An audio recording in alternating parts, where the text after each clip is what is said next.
हिंदी के जिन वर्णों का उच्चारण करते समय केवल श्वास का प्रयोग किया जाए उन वर्णों को कहते हैं अघोष, सघोष, अल्प प्राण, महाप्राण। तो मेरे प्यारे मित्रों, हिंदी के जिन वर्णों का उच्चारण करते समय केवल श्वास का प्रयोग किया जाता है उन वर्णों को कहते हैं अघोष वर्ण।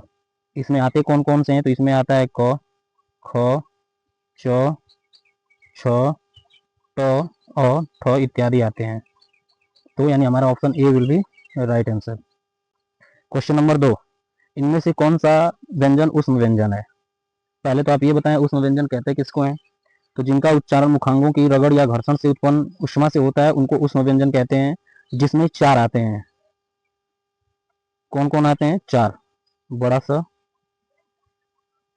षटकोर सा, छोटा सा और हाँ, ये 4 व्यंजन ऐसे हैं जो उष्म व्यंजन की कैटेगरी में आते हैं। तो इसमें ऑप्शन एक ही दिख रहा है जो है कि ए, यानी ए विल बी राइट आंसर।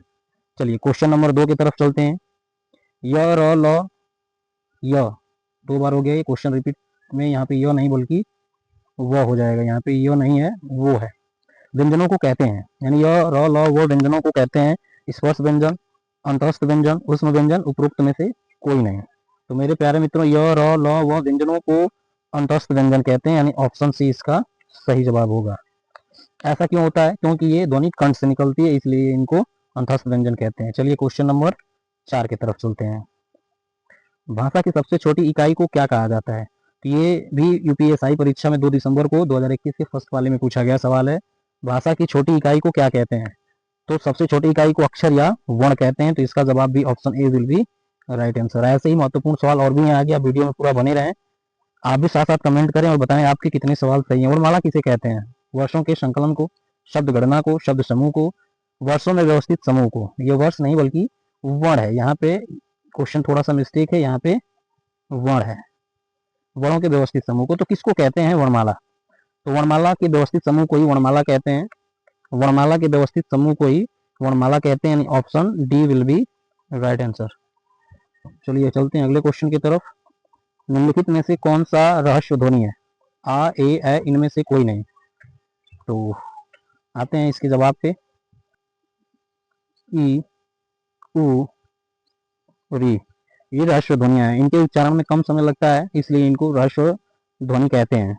दीर्घ स्वर किसको कहते हैं? जिसमें ह्रस्व से 2 गुना का समय लगता है। तो इसमें आप देख सकते हैं कि इसका जो सही जवाब होगा वो होगा डी, इनमें से कोई नहीं। यानी अ, ई, उ, री राष्ट्र ध्वनि में है, लेकिन इनमें से ऑप्शन में कोई नहीं दिख रहा है, इसलिए इसका ऑप्शन हो जाएगा D will be right answer. चलिए क्वेश्चन नंबर 7 की तरफ चलते हैं। निम्नलिखित में से कौन सा महाप्राण ध्वनि है? माफ करिएगा, ये ध्वनि लिखा हुआ है, माफी चाहूंगा मैं इसके लिए।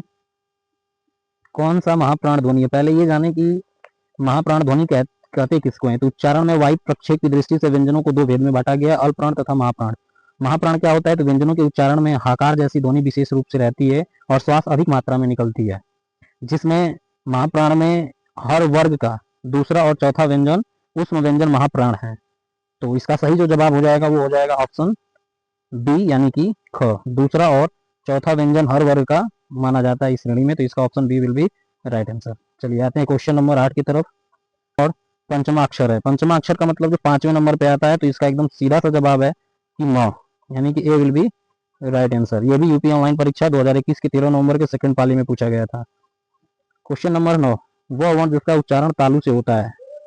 वह वर्ण जिसका उच्चारण तालु से होता है उसको क्या कहते हैं? मूर्धन्य वर्ग का, तालव्य वर्ग का, उष्टय वर्ग का, कष्टय वर्ग का। तो तालु से होने वाले को तालव्य वर्ग कहते हैं, यानी कि ऑप्शन बी इसका सही जवाब होगा। चलिए आते हैं क्वेश्चन नंबर 10 की तरफ। व्यंजन कितने होते हैं? 11, 22, 33, 16। सीधा सा जवाब है कि व्यंजनों की जो संख्या है वो 33 की होती है, यानी कि ऑप्शन सी इसका सही जवाब होगा। तो आप बताएं आपके कितने सवाल सही थे, और ऐसे वीडियो देखने के लिए हमें फॉलो करें, हमारे साथ बने रहें। Thank you.